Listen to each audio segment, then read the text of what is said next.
Shalom Gloyut. Apa kabar semuanya di online service Gloyut hari ini, dan kami berharap yang menyaksikan dan juga mengikuti ibadah tetap sehat di rumah masing-masing. Amin. Sebelum kita ibadah, kita berdoa. Bapa kami surga, di dalam nama Tuhan Yesus, terima kasih Bapak buat kesempatan sore hari ini yang baik Bapak buat kami dapat beribadah meskipun secara online, tapi kami percaya kuasa Roh Kudus-Mu Bapak yang akan melawat setiap teman-teman yang mengikuti ibadah online service pada hari ini Bapak di rumah mereka masing-masing. Berikan kesehatan yang sempurna Bapak buat mereka semua Bapak yang akan mengikuti ibadah pada hari ini. Dan kami percaya Bapak, kami awali ibadah hari ini Bapak dari awal pertengahan hingga akhirnya. Kami menyerahkan semuanya ke dalam tangan Tuhan yang begitu luar biasa yang menyertai kami pada saat sampai hari ini semuanya karena kebaikan dari Engkau Bapa. Terpujilah namamu Bapa, di dalam nama Tuhan Yesus Kristus. Doa kami ini Bapa kami sempurnakan Bapa dengan doa yang telah diajarkan oleh Engkau Bapa kepada kami. Doa Bapa kami. Bapa kami yang di surga, dikuduskanlah namamu, datanglah kerajaanmu, jadilah kehendak-Mu di bumi seperti di surga. Berikanlah kami pada hari ini makanan kami secukupnya. Dan ampunilah kami akan kesalahan kami seperti kami juga mengampuni orang yang bersalah kepada kami. Dan janganlah membawa kami ke dalam pencobaan, tetapi lepaskanlah kami daripada yang jahat. Karena Engkau yang punya kerajaan dan kuasa dan kemuliaan sampai selama-lamanya. Amin. Mari kita memuji Tuhan di rumah masing-masing. Amin. Haleluya.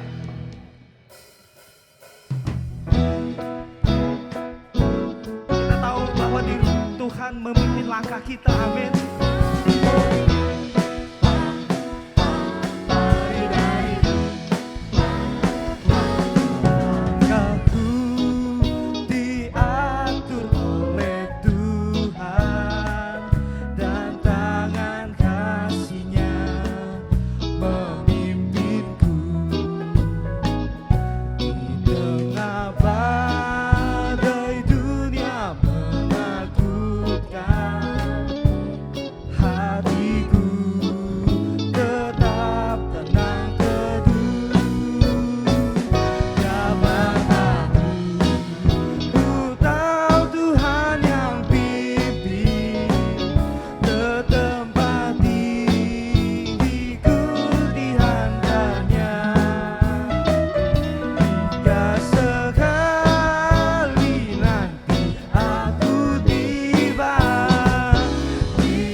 Tepuk tangan yang meriah buat Tuhan kita Yesus Kristus. Amin.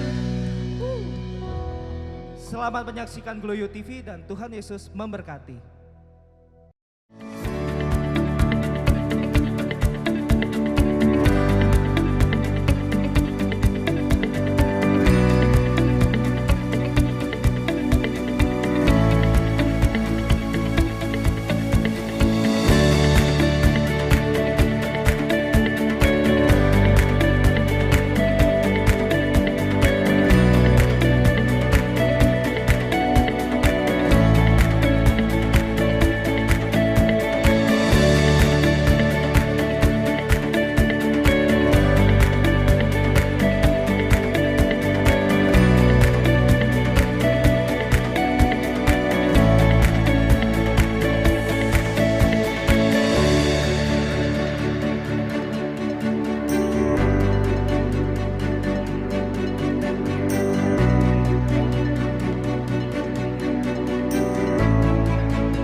Sebelum kita akan mendengarkan firman Tuhan sejenak, kita akan saat teduh sebentar bahwa Tuhan Yesus itu baik buat kita. Sampai sekarang penyertaan Tuhan begitu luar biasa. Kita ada di akhir bulan Juni dan besok udah masuk bulan Juli. Itu penyertaan Tuhan yang luar biasa buat kita.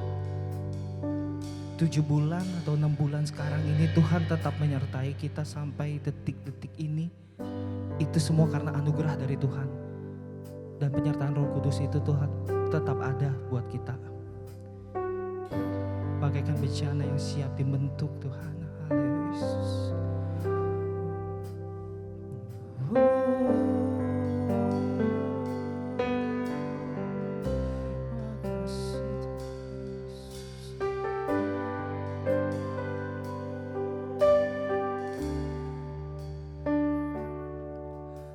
Bagaikan bejana siap dibentuk, demikian hidupku di tangan-Mu.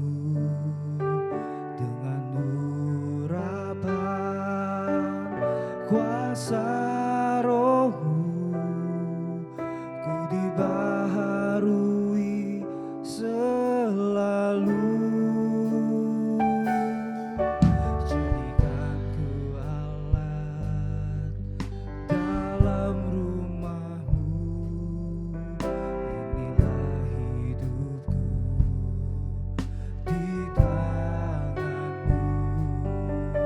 Bentuklah seluruh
seperti-Mu Yesus. Come on church, let's sing with together.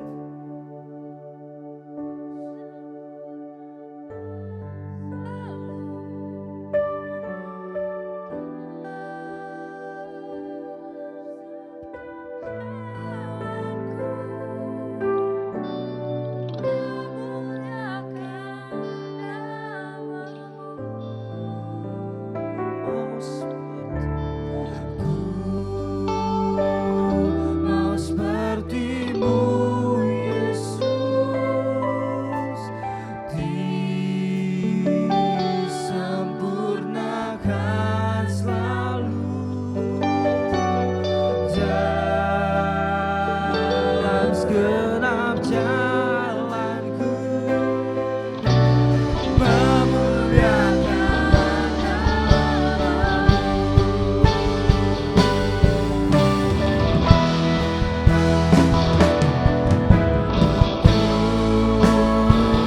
mau seperti-Mu Yesus,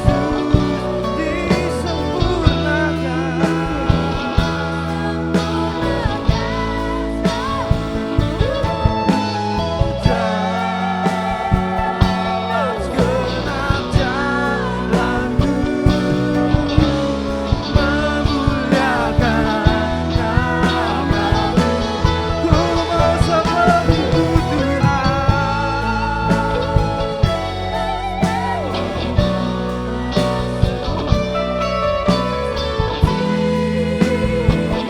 sempurnakan selalu dalam segenap jalanku, memuliakan nama-Mu,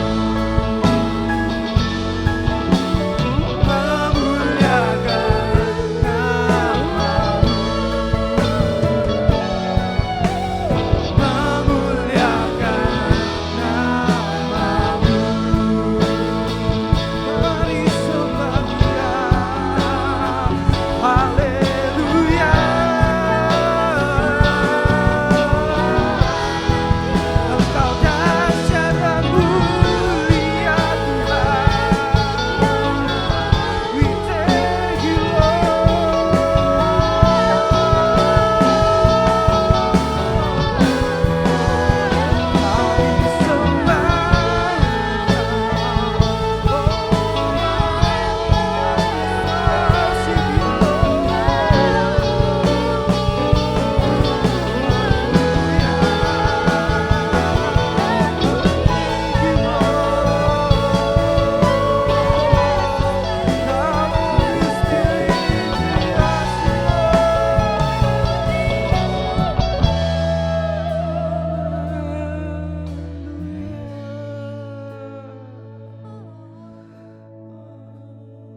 worship you, Lord.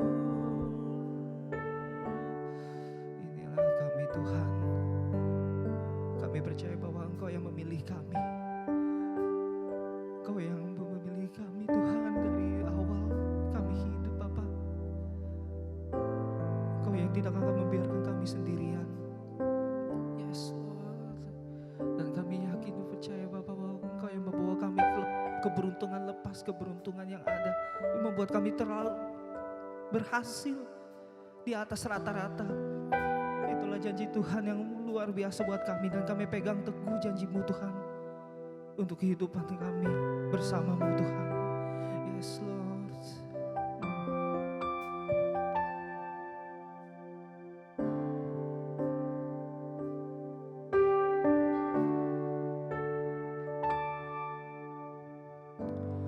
Tuhan yang memilih, Tuhan yang memanggilku untuk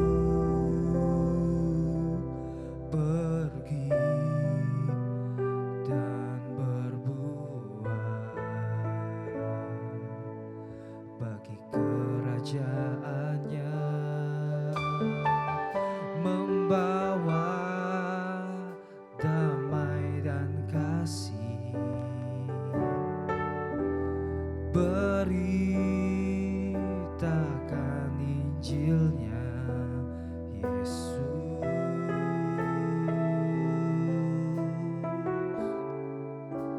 Segera datang,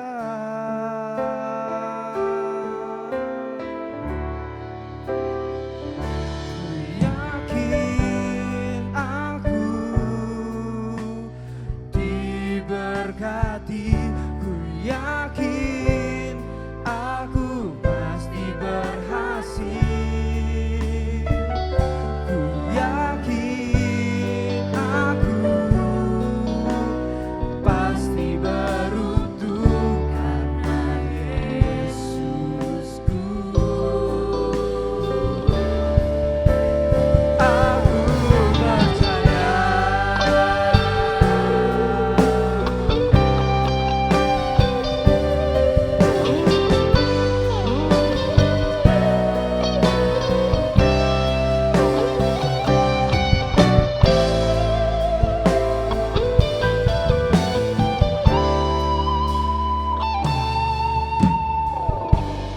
Tuhan yang memiliki,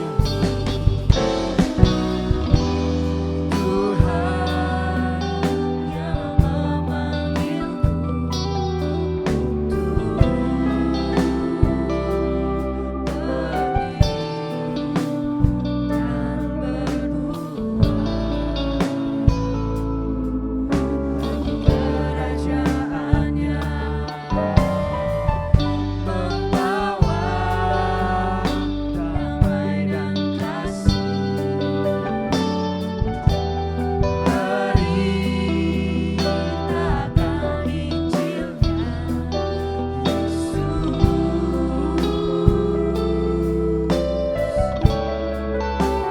Segera datang,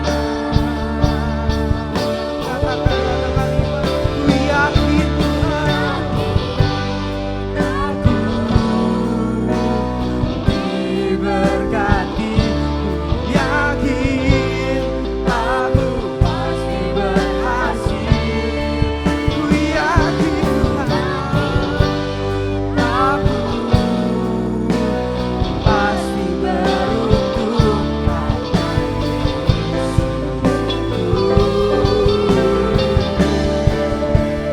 aku percaya,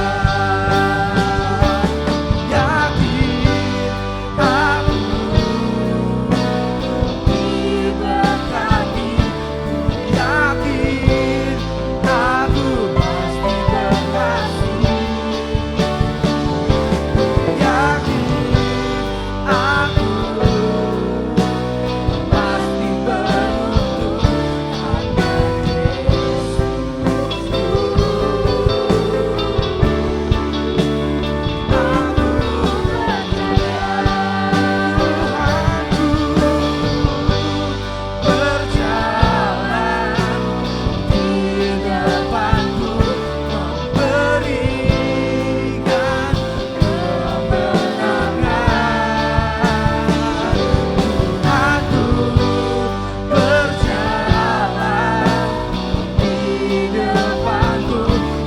karena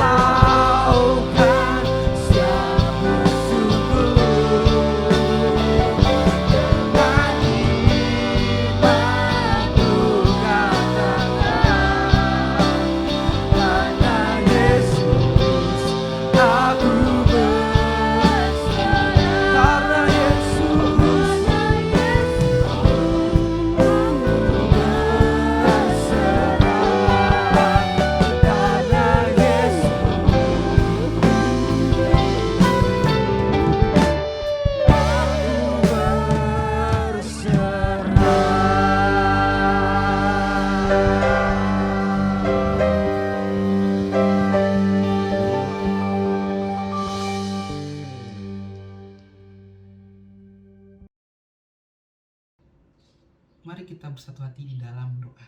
Bapa dalam surga, Bapa yang kami kenal dalam nama Yesus Kristus, terima kasih Tuhan sehari ini Tuhan. Tuhan, sebentar kami akan mendengarkan firman Tuhan. Berkati hamba yang menyampaikan isi hati Tuhan. Pakai hamba Tuhan, pakai hamba menjadi alat-Mu Tuhan. Sembunyikan hamba di balik kayu salib-Mu Tuhan. Berkati juga Tuhan teman-teman jemaat Tuhan yang akan mendengarkan firman Tuhan. Kami yakin percaya firman Tuhan adalah janji Tuhan yang akan digenapi dalam hidup kami. Di dalam nama Yesus Kristus, haleluya, amin. Haleluya teman-teman semua, jemaat Tuhan semua, apa kabar? Saya yakin semuanya luar biasa. Amin. Hari ini kita akan sama-sama belajar mengenai tujuan hidup. Amin. Masing-masing kita pasti memiliki tujuan. Masing-masing kita pasti memiliki goals. Ya. Kenapa sih kita harus memiliki tujuan? Yang pertama, tujuan adalah akhir. Kita harus memiliki tujuan itu. Kedua, tujuan adalah sesuatu yang harus kita capai. Amin. Yang pertama, tujuan adalah akhir. Yang kedua, tujuan adalah segala sesuatu yang harus kita capai. Yang ketiga, tujuan menentukan arah. Seorang pelari harus memiliki tujuan agar dia menjadi pemenang. Dia harus memiliki garis akhirnya agar dia bisa dinyatakan sebagai pemenang.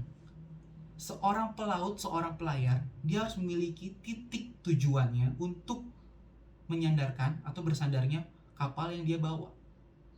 Seorang pemanah harus memiliki titik atau tujuan untuk melemparkan anak panahnya. Jadi mau gak mau, ya, siapapun kita, apapun profesi kita, kita harus memiliki tujuan dalam hidup kita. Bahkan sempat viral di sosial media, umur 25 tahun sudah punya apa? Ya mungkin teman-teman sempat ada di sosmed, ya kan, di IG, seperti meme seperti itu kan, 25 tahun udah punya apa, umur 30 udah punya apa, udah jadi apa. Dan saya yakin mungkin ada teman-teman beberapa yang merasa tertantang, oh saya harus jadi ini, saya harus jadi ini, saya harus jadi ini. Dan tanpa kita sadari ketika kita merasa tertantang, kita membuat list, oh saya harus jadi ini, harus jadi ini, harus jadi ini, harus jadi ini, harus miliki ini, miliki itu adalah tujuan kita. Itu adalah tujuan hidup kita. Dan tujuan itu selalu mengarahkan kita untuk mencapai mimpi-mimpi kita. Dan yang terpenting, ketika kita memiliki tujuan, kita harus melibatkan Tuhan Yesus dalam tujuan kita. Kita harus minta Tuhan Yesus ada bersama kita. Supaya apa? Supaya tujuan kita menjadi berhasil. Amin. Kita akan masuk ke ayat-ayat yang membahas tentang tujuan-tujuan hidup. Di kesempatan kali ini saya menangkap ada 5 tujuan kenapa Tuhan menciptakan kita masing-masing. Kenapa Tuhan memberikan nyawanya juga untuk kita. Saya tangkap ada 5 ini. Yang pertama, kenapa Tuhan menciptakan kita adalah untuk kita saling mengasihi, untuk kita saling respect. Mari kita baca di Matius 22 ayat 36 sampai 40. Guru, hukum manakah yang terutama dalam hukum Taurat? Jawab Yesus kepadanya, kasihanilah Tuhan Allahmu dengan segenap hatimu dan dengan segenap jiwamu dan dengan segenap akal budimu. Itulah hukum yang terutama dan yang pertama. Dan hukum yang kedua yang sama dengan itu ialah kasihilah sesamamu manusia seperti dirimu sendiri. Pada kedua hukum inilah tergantung seluruh hukum Taurat dan kitab para nabi. Ini merupakan perintah Tuhan yang pertama. Seperti tadi sama-sama kita baca. Ini adalah perintah yang pertama, bahkan yang utama. Tuhan mau kita mengasihani sesama kita. Bahkan juga Tuhan mau kita memberikan kasih kita kepada Tuhan. Gitu. Pasti ada yang bilang, kenapa kita harus mengasihi Tuhan? Kenapa kita harus mengasihi sesama? Saya belajar seperti ini. Kita harus mengasihi Tuhan karena Tuhan sudah terlebih dahulu mengasihi kita. Dia memberikan nyawanya untuk kita. Bahkan karena dosa kita, dia rela disalib. Bahkan karena dosa kita, dia rela menanggung itu semua di atas kayu salib, di atas Golgota. Jadi gak ada salahnya, gak ada ruginya kalau kita mengasihi Tuhan Yesus pribadi yang mau mati buat kita. Gak ada salahnya dan gak ada ruginya. Dan ketika kita mengasihi sesama, itu adalah implementasi bukti kalau kita mengasihi Tuhan. Jadi salah satu bukti kalau kita mengasihi Tuhan adalah harus mengasihi sesama. Dan ketika kita mengasihi sesama, kita tuh tidak boleh pilih kasih. Maksudnya pilih kasih seperti apa? Maksudnya pilih kasih adalah, saya akan baik jika orang itu baik sama saya. Itu nggak boleh. Kalau orang itu baik sama saya akan double memberkati dia. Itu juga nggak boleh. Dia jahat sama saya nggak akan mengasihi dia. Nggak seperti itu rumusnya Tuhan. Rumusnya Tuhan soal kasih adalah untuk semuanya kita harus berikan. Kasih itu harus rata. Respect itu harus rata. Peduli itu harus rata. Karena Tuhan sendiri pun ketika datang dia nggak pilih-pilih kasih. Yang ini akan saya selamatkan, yang ini enggak karena dia jahat sama saya. Yang ini enggak karena dia nggak pernah percaya sama saya. Tapi Tuhan ketika mati, ya, walaupun ada orang jahat sama dia menyalibkan dia sempat bilang, Tuhan ampunilah mereka. Dia membuktikan kasihnya. Demikianlah Tuhan mau kita mengasihi sesama. Apalagi untuk orang-orang yang belum percaya Tuhan Yesus. Di masa pandemi seperti ini menurut saya adalah masa di mana kita harus menabur banyak kasih untuk orang-orang. Menabur benih dimanapun ladang Tuhan sedang dibuka. Karena saya yakin percaya Tuhan memakai kita, Tuhan memanggil kita, itu adalah untuk memberitakan kasihnya dia, untuk menjadi perpanjangan tangan kasihnya dia. Amin. Yang kedua, berakar atau tertanam. Saya tertarik dengan kata berakar dan tertanam. Mari kita baca di Mazmur 92 ayat 14 sampai 15. Mereka yang ditanam di bait Tuhan akan bertunas di pelataran Allah. Pada masa tua pun mereka masih berbuah, menjadi gemuk dan segar. Banyak mungkin orang-orang yang belum mengenal Tuhan atau yang baru mau mengenal Tuhan, dia bilang begini, oke, saya akan ikut Tuhan kamu kalau saya lihat buah kamu. Jadi kita kadang-kadang fokusnya kita adalah buah, dan buah. Padahal kalau kita belajar sains di sekolah, belajar IPA, sesuatu dikatakan berbuah kalau dia tertanam. Sesuatu dikatakan bertumbuh kalau dia ditanam. Amin. Mau gak mau ya, Tuhan tuh mau kita harus tertanam dulu di gereja lokal. Tuhan tuh juga mau kita tertanam di Komsel, biar kita bisa menyelamatkan orang-orang, biar kita bisa menjadi buah yang manis buat orang-orang yang belum percaya.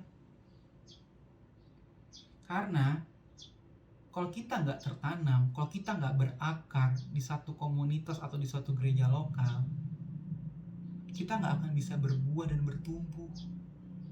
Kita nggak akan bisa untuk misalnya penginjilan atau menginjil orang, sedangkan kita sendiri aja nggak pernah tertanam. Jadi di kesempatan kali ini secara spesial, saya ajak teman-teman semua yang belum ikut Komsel, ikut Glow Club, yuk boleh ikut Glow Club. Boleh DM Instagram Glow Youth untuk tanya, saya di tempat ini, saya di cabang ini, saya mau ikut dong Glow Club. Yuk boleh ikut Glow Club. Atau, saya belum punya gereja lokal, boleh juga DM kami. Kami akan memfollow up saudara-saudara semua jemaat Tuhan yang mendengarkan ini semua. Karena bagi kami, jemaat Tuhan semua adalah keluarga bagi kami. Amin. Haleluya. Dan masalah berakar tertanam itu sangat penting teman-teman, jemaat Tuhan semua. Karena logikanya sekarang adalah seperti kita hidup kita adalah tanaman. Kita mau kita bertumbuh, kita berbuah. Ya. Dan kita tuh sebenarnya harus tertanam dulu, kita harus berakar dulu biar kita bertumbuh dan berbuah. Dan kalau misalnya kita menjadi pribadi yang nomaden, yang benar-benar pindah, bentar-bentar sakit hati, bentar-bentar kayak nggak suka, ini, itu, percaya sama saya, gak bakal ada pertumbuhan, gak bakal ada pembuahan. Kenapa? Karena kita tuh jadi orang yang cabut sana, cabut sini, cabut sana, cabut sini. Sama kayak tanaman, kalau dicabut sana, dicabut sini, dicabut sana, cabut sini, yang ada dia gak bakal bertumbuh, malah mati. Yuk buat teman-teman semua, saya ajak kita semua untuk setia, terutama setia terhadap firman Tuhan. Kita harus berakar terus dengan firman Tuhan, biar buah yang kita hasilkan adalah buah yang manis. Dan kalau kita lagi dalam proses pengakaran, kita lagi dalam proses penanaman, ya, akar itu pasti bertumbuh, dia harus melewati banyak-banyak tanah, ya, karena di dalam dia pasti harus terus menjalar, mungkin ada batu, ada apapun itu, dia harus belok-belok, ada prosesnya. Kita harus setia juga sama prosesnya. Kita harus setia sama proses itu. Kenapa? Karena tadi di Mazmur 92 ayat ke-15, firman Tuhan bilang, pada masa tua pun mereka masih berbuah menjadi gemuk dan segar. Orang yang tertanam dan terus berakar pada firman Tuhan, yang terus setia pada firman Tuhan, yang mau dibentuk oleh firman Tuhan, pada masa tuanya pun dia masih berbuah. Bahkan buahnya itu gemuk dan segar. Amin. Secara duniawi, pohon kalau sudah tua pasti akan mati dan gak akan ada buahnya. Tapi firman Tuhan bilang, justru makin tua malah makin jadi kalau kita berakar di firman Tuhan. Kalau kita tertanam di suatu gereja lokal, makin tua makin jadi. Dan Tuhan mau itu. Tuhan mau kita setia pada potnya kita, pada tanahnya kita, bidangnya kita. Karena kesetiaan adalah sesuatu yang mahal. Dan sesuatu yang mahal itu hanya ada pada orang-orang yang terpilih, hanya ada pada orang-orang yang mau hidupnya di proses, bukan untuk orang murahan. Amin. Yang ketiga, apa sih maksud Tuhan dalam hidup kita? Menjadi pemenang. Wow. Saya yakin percaya kita semua mau menjadi pemenang. Amin. Amin. Haleluya. Dalam mencapai tujuan, pasti ada rintangan, pasti ada tantangan. Semuanya pasti mengalami itu. Dan tantangan kita pasti berbeda-beda. Gak ada yang tantangannya itu sama. Tapi saat ini saya mau tekankan ke teman-teman semua, ke jemaat Tuhan semua, sekalipun tantangan kita berbeda-beda, sekalipun rintangan kita berbeda-beda, kita memiliki Tuhan yang sama, yaitu Tuhan Yesus. Dia sanggup untuk menolong kita. Amin. Dan saya memiliki suatu ungkapan yang menjadi rema dalam hidup saya. Di balik awan yang gelap, pasti akan ada mentari yang akan bersinar. Sekalipun kita merasa 1,5 tahun ini, selama pandemi, aduh, aku mungkin udah hopeless, saya udah hopeless, udah gak ada kerjaan, udah gak ada ini. Percaya deh, Tuhan pasti ada buat kita. Janjinya Tuhan pasti dinyatakan dalam hidup kita. Karena itu memang tujuannya dia, kita untuk jadi apa? Jadi pemenang. Dan setiap permasalahan pasti ada solusi. Dan setiap persoalan yang kita hadapi pasti ada jalan keluar. Bahkan ada ungkapan di dunia bilang seperti ini, masalah itu wajar. Selama kita hidup pasti ada masalah. Gak mau ada masalah, ya jangan hidup. Tapi saya yakin percaya seperti ini. Ya memang masalah itu ada, masalah itu wajar. Tapi saya yakin Tuhan juga ada sama saya. Dan masalah saya itu gak ada apa-apanya dibanding kuasa Tuhan. Dan masalah yang kita hadapi juga, itu tuh gak ada apa-apanya dibandingin janji Tuhan yang akan kita terima di balik masalah itu. Jadi masalah itu wajar. Problem is normal buat kita semua. Amin. Dan mari kita baca. Ini janji Tuhan ketika kita sedang menghadapi masalah, ketika kita sedang menghadapi perangan dalam diri kita, ketika kita sedang menghadapi pergumulan dalam hidup kita. Ulangan 20 ayat keempat. Sebab Tuhan Allahmu, dialah yang berjalan menyertai kamu untuk berperang bagimu melawan musuhmu dengan maksud memberikan kemenangan kepadamu. Wow, ini firman Tuhan bilang dialah yang berjalan menyertai kamu. Mungkin kita merasa waktu kita ada dalam masalah, kita merasa sendiri. Tapi firman Tuhan bilang, dia menyertai kamu. Tuhan menyertai kita. Tuhan menyertai saya dan jemaat Tuhan dimanapun berada. Kita gak pernah sendiri. Kita gak pernah ditinggalkan begitu aja sama Tuhan. Dia baik banget sama kita. Amin. Dan dari ayat itu saya tangkap ada 3 poin. Yang pertama, Tuhan beserta kita. Orang yang disertai Tuhan, itu akan selalu Tuhan tolong. Amin. Yang kedua, Tuhan membela kita. ketika Tuhan sudah membela kita, ketika Tuhan sudah membela kita semua, gak ada satu kuasa pun yang sanggup melawan Dia. Karena pembelaan Tuhan adalah pembelaan yang secara sempurna, secara utuh. Yang ketiga, Tuhan adalah kemenangan kita. Wow, ini sih sudah luar biasa dahsyat banget. Tuhan adalah kemenangan kita. Ketika kita sedang dalam masalah, kita berdoa sama Tuhan, minta Tuhan tolong. Apakah Tuhan tidak tolong? Tuhan pasti tolong. Dan Tuhan adalah kemenangannya kita. Bahkan, ini janji Tuhan yang luar biasa setelah jadi pemenang. Firman Tuhan bilang seperti ini di Roma 8 ayat 37. Tetapi dalam semuanya itu kita lebih daripada orang-orang yang menang. Sekali lagi saya bacakan Roma 8 ayat 37. Tetapi dalam semuanya itu kita lebih daripada orang-orang yang menang oleh Dia yang telah mengasihi kita. Dia mengasihi kita. Apa bukti kasihnya? Salib. Pasti kita menjadi orang yang menang. Bahkan lebih daripada pemenang. Amin. Jadi yuk buat teman-teman semua, buat jemaat Tuhan semua, kita harus tetap semangat. Kita harus tetap berpengharapan sama Tuhan. Karena kemenangan dalam Tuhan itu adalah janji Tuhan yang akan digenapi dalam hidup kita. Kita harus terima kemenangan itu. Amin.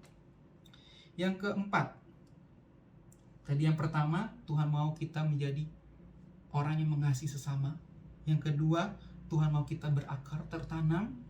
Yang ketiga, Tuhan mau kita menjadi pemenang, bahkan lebih daripada pemenang. Yang keempat, menjadi saksi. Kalau saya boleh kesaksian, saya ini mengalami dulu sempat 2011-2012 saya mengalami kecelakaan yang luar biasa dahsyat. Jadi saya waktu itu membawa motor sehabis ibadah Sabtu di Glow Tamres. Jadi dulu masih ada ibadah Sabtu di Glow Tamres. Saya pelayanan dan di Gandaria City di underpassnya saya mengalami kecelakaan.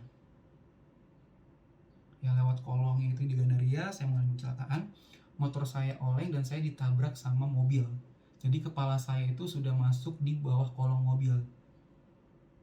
Motor saya mental jauh, depannya sudah hancur semua, dan saya sempat blank. Tapi setelah saya blank itu saya sempat mendengar ada orang bilang jangan dideketin. Orangnya sudah meninggal. Tunggu polisi. Ketika saya dengar itu, saya mengucapkan nama yang luar biasa dahsyat yang bisa menolong kita semua, itu nama Yesus. Saya bilang, Tuhan Yesus tolong, Tuhan Yesus tolong, Tuhan Yesus tolong. 3 kali saya mengucapkan itu. Jadi waktu jatuh posisinya adalah kepala saya itu sudah ada di bawah, di belakang ban depan. Di belakang ban depan dan tangan saya tuh terkilir seperti ini. Dan saya kira, wah tangan saya akan patah nih atau gimana. Itu kan. Dan orang-orang bilang jangan dideketin, jangan dideketin, jangan dideketin. Seperti itu. Akhirnya ketika saya mengucapkan Tuhan Yesus tolong, Tuhan Yesus tolong, Tuhan Yesus tolong, saya bisa menggerakkan kaki saya dan orang-orang bilang, oh masih hidup, masih hidup. Baru mobilnya diangkat dan saya diangkat. Dan saya kayak merasa, wow, Tuhan memberikan saya kesempatan kedua untuk hidup. Tuhan memberikan saya kesempatan untuk hidup lebih baik lagi. Untuk menjadi hambanya. Dan melalui kesaksian ini, saya mau buat teman-teman semua, jangan pernah malu untuk menyaksikan cinta Tuhan dalam hidup teman-teman semua, dalam hidup jemaat Tuhan semua di manapun jemaat Tuhan berada. Karena apa? Karena Tuhan mau kita jadi saksinya. Itu ada di mana? Di Kisah Rasul 1 ayat 8. Tetapi kamu akan menerima kuasa kalau Roh Kudus turun ke atas kamu dan kamu akan menjadi saksiku di Yerusalem dan di seluruh Yudea dan Samaria sampai ke ujung bumi. Secara dunia, segala sesuatu itu dikatakan nyata, segala sesuatu itu dikatakan real, segala sesuatu itu dikatakan fakta kalau ada saksinya, kalau ada bukti konkretnya. Dan kalau kita mau bilang, oh Tuhan Yesus itu baik, Tuhan Yesus itu luar biasa dahsyat dalam hidup saya, kita harus berani bilang ke orang-orang, ya dia baik, dia dahsyat, dia luar biasa. Apalagi kita ini sebagai anak-anak terang. Segala sesuatu yang terang itu harus ditunjukkan. Cahaya kita harus keluar. Gimana caranya cahaya kita harus keluar? Kita harus menjadi saksinya Tuhan. Jangan pernah malu untuk bilang Tuhan baik. Jangan pernah malu di sosial media, dimanapun itu bilang kalau kita pengikut Kristus. Jangan pernah malu. Yuk kita baca di Matius 15 ayat 16. Demikianlah hendaknya terangmu bercahaya di depan orang, supaya mereka melihat perbuatanmu yang baik dan memuliakan Bapamu yang di surga. Terang kita tuh harus bercahaya di depan orang-orang. Kita harus benar-benar nunjukin, ini loh Tuhan yang kita sembah, ini loh Tuhan yang saya sembah, yang mengubah hidup saya, yang udah menyelamatkan saya. Dan di Matius 15 ayat 15, saya bacakan untuk teman-teman semua, jemaat Tuhan semua. Lagi pula, orang tidak menyalakan pelita, lalu meletakkannya di bawah gantang, melainkan di atas kaki Dian, sehingga menerangi semua orang di dalam rumah itu. Jadi kalau kita sadar status kita adalah anak-anak terang, hendaklah cahaya kita itu keluar. Jangan kita sembunyiin, kita takut, malu, ntar dibilangnya so suci, so kudus. Enggak. Tuhan menciptakan kita, ya. Tujuan Tuhan menciptakan kita adalah kita menjadi saksinya Tuhan. Kita menjadi brand ambasadornya Tuhan. Amin. Jadi jangan pernah malu untuk bilang, oh Tuhan baik, oh Tuhan dahsyat. Misalnya nih ketika kita di kantor, ada teman muji kita atau ada bos bilang, wih kerjaan kamu bagus. Oh iya Bu, terima kasih Bu. Sebelumnya juga memang saya diajarkan di Alkitab. Seperti itu, yang ngomong aja gitu loh. Jangan pernah malu untuk bilang ya Bu, atau jangan pernah malu misalnya ada teman, Yuri kesini, atau hey yuk kesini gitu, tapi bilang enggak, gue nggak mau di agama gue nggak boleh. Ya nggak apa-apa. Jangan pernah malu mengakui agama kita, jangan pernah malu untuk mengakui kepercayaan kita. Kenapa? Kalau kita malu kalau kita malu mengakui Tuhan, kalau kita malu untuk mengakui kebaikan Tuhan, ini akan terjadi. Dan saya harap ini nggak terjadi buat kita semua dan jemaat Tuhan dimanapun berada. Di Markus 8 ayat 38. Sebab barang siapa malu karena aku dalam perkataanku di tengah-tengah angkatan yang tidak setia dan berdosa ini, anak manusia pun akan malu karena orang itu apabila ia datang kelak dalam kemuliaan Bapaknya diiringi malaikat-malaikat kudus. Wow. Kalau kita malu nih karena perkataan firman Tuhan, karena janji Tuhan, karena perbuatan Tuhan, jadi juga bakal malu sama kita waktu akan ada hari penghakiman, hari pengangkatan, hari kiamat. Dia akan malu sama kita, dia gak ngakuin kita. Dan saya harap kita harus bangga sama dia. Seperti lagu Bapak Gembala, Yesusku bangga padamu, kaulah harta yang paling berharga dalam hidupku. Amin. Kita harus bangga sama Tuhan Yesus. Kenapa? Karena dia pun bangga sama kita. Saking bangganya dia sama kita, dia bilang kita ini adalah anaknya. Dia bilang kita adalah sahabatnya. Saking bangganya dia sama kita. Amin. Yang pertama, tujuan Tuhan menciptakan kita. 1, saling mengasihi. 2, berakar tertanam. 3, jadi pemenang. 4, menjadi saksi. Dan yang kelima, yang terakhir, menjadi berkat untuk semua.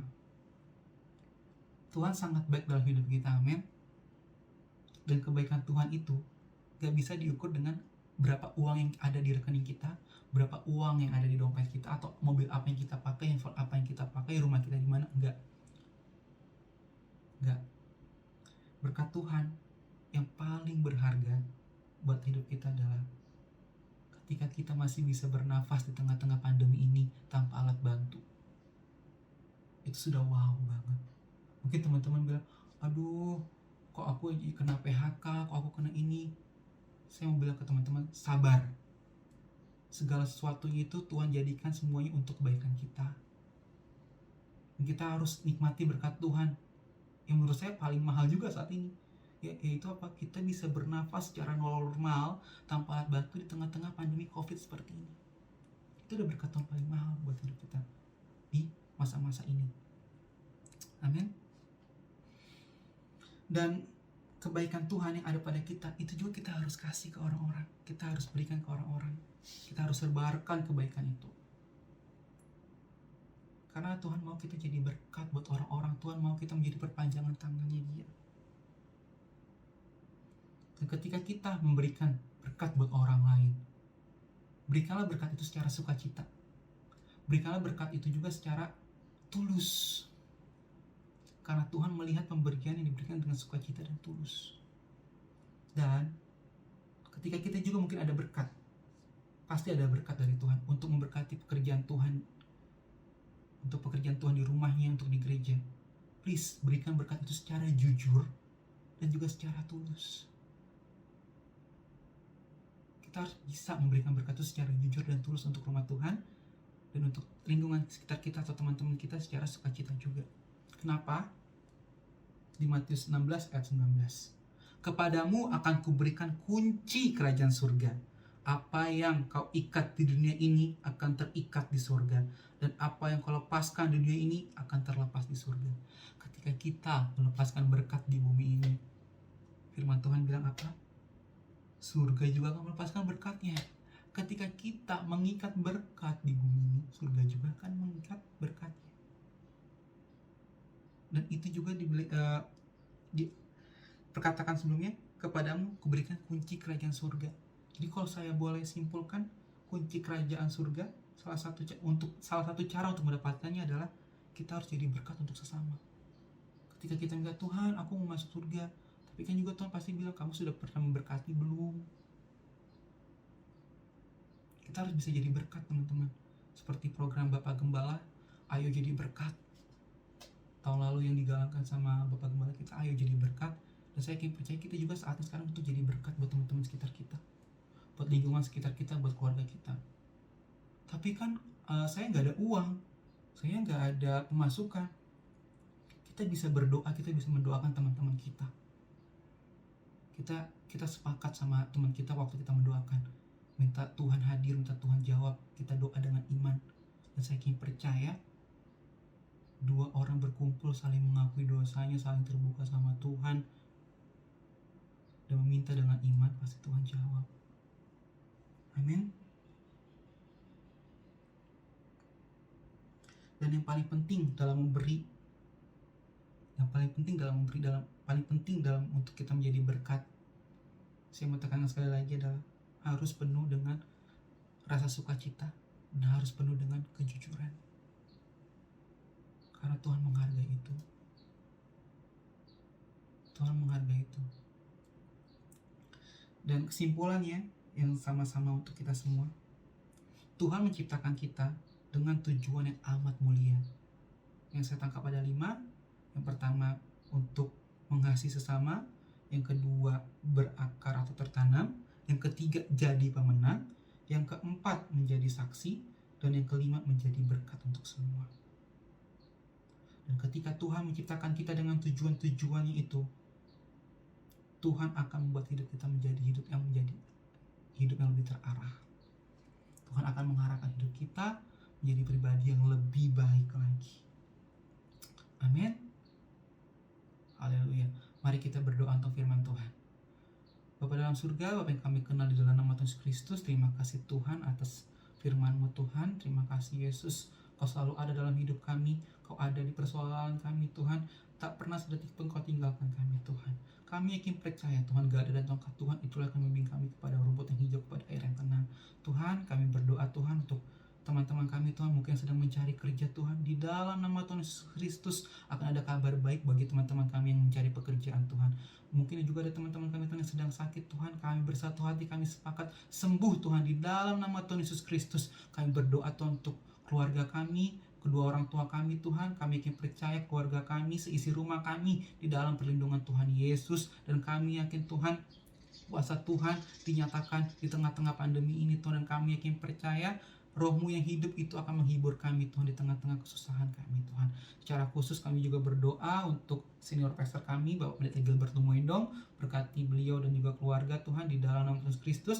Biar melalui pelayanannya Tuhan, banyak jiwa dimenangkan, banyak jiwa dipulihkan Tuhan. Di dalam nama Yesus Kristus kami juga berdoa untuk pastor kami, Bapak Yehu Wangsajaya Tuhan, beserta istri dan keluarga. Berkati Pak Yehu dimanapun dia berada Tuhan. Kami yakin percaya Tuhan, hikmat dari Tuhan turun atas hidup Om Yehu Tuhan. Kami juga berdoa Tuhan untuk semuanya Tuhan yang sudah mendengarkan firman Tuhan ini Tuhan. Kami yakin percaya Tuhan Yesus ada dalam hidup kami. Dan sebentar kami akan memberikan persembahan, kami memberi dengan rasa yang sukacita Tuhan. Kami beri dengan tulus hati Tuhan, karena kami yakin percaya Engkau adalah Allah yang sanggup memberkati kami. Engkau adalah Allah yang sanggup mencukupi apa yang kami butuhkan Tuhan. Di dalam nama Tuhan Yesus Kristus, haleluya, amin. Haleluya. Tuhan Yesus memberkati. Haleluya. Kiranya memberkati aku berlimpah-limpah dan memperluas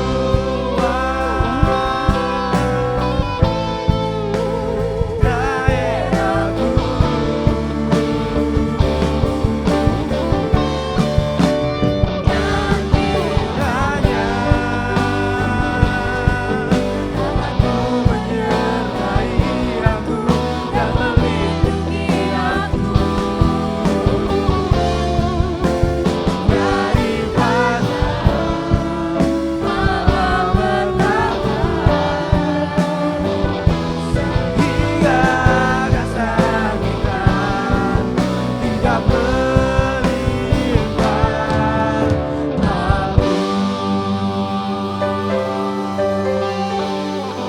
Happy Sunday semuanya, and God bless you.